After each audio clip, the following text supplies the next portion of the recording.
Some people are extremely particular about the way their spreadsheets look. Clearly, I'm one of them. And in this video, I'm going to teach you how to be very precise and comprehensive with your formatting, which is great for presenting to your boss, investors, or that guy across the hall you're trying to impress.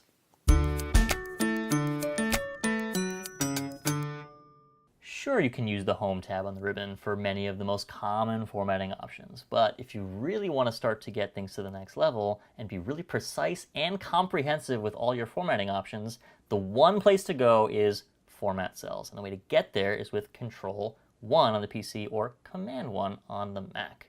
This is one of those shortcuts that will open up an entire world of different options for you. So we're going to explore it in depth, but really the only main shortcut is the Format Cells for Control 1. The way to remember this is the one formatting shortcut to control them all, right? Think of Lord of the Rings when you think about this.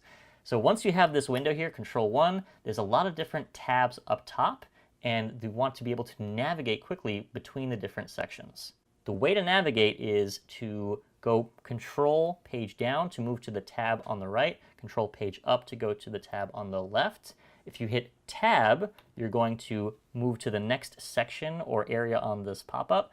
Tab again, Tab again. If you want to go in the reverse direction, you'll do Shift Tab. And again, this is true for any pop-up that comes up on your screen on your computer, which is really cool. Another way to navigate is to go ahead and hit the space bar when you're on a check mark. You can check it by hitting space, and you can uncheck it by hitting space again. Alternatively, you can also do things like hit Enter to hit the OK button, or basically make it save and take effect, or hit Escape to cancel out and essentially close the window without saving your changes. You can also do things like use the Alt and then the letter to actually activate that specific area. So Alt W in this case will get me to wrap text. Alt W again will undo it. Or if I want to move to this box here, Alt H. You can do a lot of these types of things. Just pay attention. This is for the PC. The Alt key is a nice accelerator option. The memory tricks for this are to control your pages or they won't pay their tab. Think of pages as little rambunctious, obnoxious kids. They're running around in the restaurant and not paying their bill. So control your pages or they won't pay their tab. That's how you remember that piece. If you want space for dessert, nope, check please. The space, dessert, check. It's all related. In my mind it was. Hopefully that helps you. Fortunately, on the Mac, it is actually very much the same kind of thing. Very little minute differences. It's the same concept, Control Function Down, which is the same as Page Down. So again, it's pretty much the same thing as we've done on the PC. There are three main tabs on this window that are important that we're going to cover. There's the number, alignment, and border. Let's go through each one.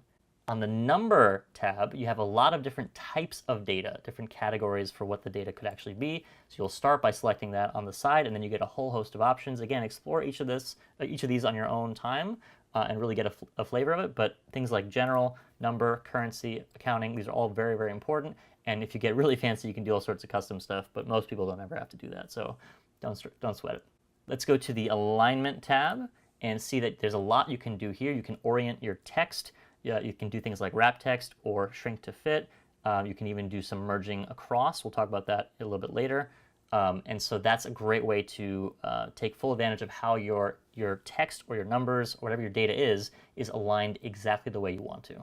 Finally, there's the border tab here, which is kind of incredible because it lets you choose first your style. What kind of paintbrush are you going to use, essentially? Well, I want this solid line or this thicker line, this thicker brush, for example. You can then choose a color. Most people keep it automatic, but you can actually choose a different color here. And then you use this area here as a canvas, and you will paint the borders onto this. You can use these things on the side to actually be very specific and targeted about it, or you can do it with the mouse on that section itself, which is another approach. You can do none to erase it all quickly. You can do outline, a whole lot of things you can do. Again, explore this, get a feel for it, but first choose your style if it's not the one that you want, then your color, and then you can go ahead and apply those changes to this canvas here. Very important note is to select the cells first before you do any of these things. So for example, I'm going to hit cancel. I want to choose these cells over here, and then I'm going to hit Control 1, and I'm going to apply a change, for example, a border. Let's make it crazy and do a sideways border, which looks terrible, and then it applies it all the way to it. But the point is, if you just start doing borders all over the place without selecting first, it won't get you the result that you want. You better believe it. I've got exercises to practice all of these shortcuts and really remember them cold. So let's go into each one. You're going to match the format. Make this left section look exactly like the right. Hints? Probably do the thing that it talks about at the bottom, right? It's pretty cool. Select the cells you want, like the number here. Hit Control-1 and go to the number tab. And let's see, let's move this to the side. Well, in fact, I want the number to appear like so with only 1 decimal point and a thousand separator. And with the negative to be with red and a parenthesis. So it's very, very precise and very comprehensive. So go through all of those steps to do things like changing the number format, go through the alignment tab, make it look exactly the same way, and also do things like the border. It gets very specific. One little note for the alignment, do not merge these cells. It says so right here in the hint. It's much better to instead Control-1 if you want to basically get a hint. Alignment and horizontal, it is center across selection. What that does is it actually keeps your data only on the left side, but it does the nice thing of putting it as if it's centered across all of them, versus merging, which can lead to a whole bunch of problems later on, which are just annoying and stupid. So don't do that. Don't forget to visit excelshare.com, where you can download these exercises, along with other free resources such as keyboard shortcut cheat sheets for both PC and Mac. Thanks for watching, and I'll see you next time. And I think it was Gandhi who said it best when he said, "Don't forget to share the Excel love." Wise words.